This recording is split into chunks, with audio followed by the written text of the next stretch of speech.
ए तू ठीक ना कैले तू।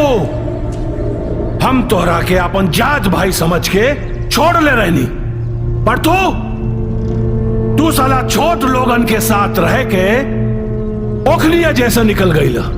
तू साला तो हर जिंदगी पर बड़ा छोटा आदमी अपना जन्म से ना बल्कि अपना कर्म से होला। अब बहुत दुख के बात बाकी थे, ठीक ठाक घर में भी जन्म लेके आदमी ना बन पहिले, जानवरे रह गईले।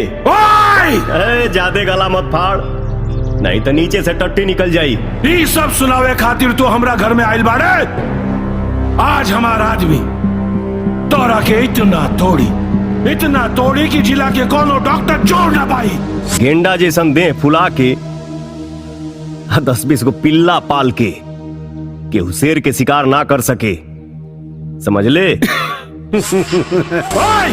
मारा से लगा के।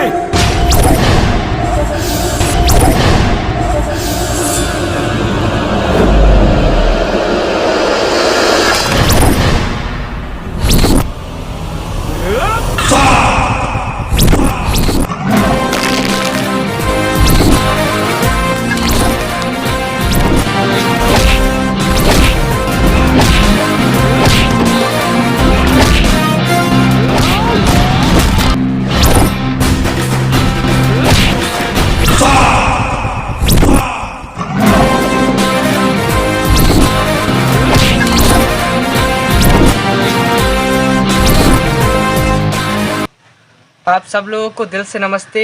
अगर ये वीडियो आप लोगों को अच्छी लगी हो तो इस वीडियो को लाइक, कमेंट और शेयर कीजिए और हमारे चैनल को सब्सक्राइब जरूर करें।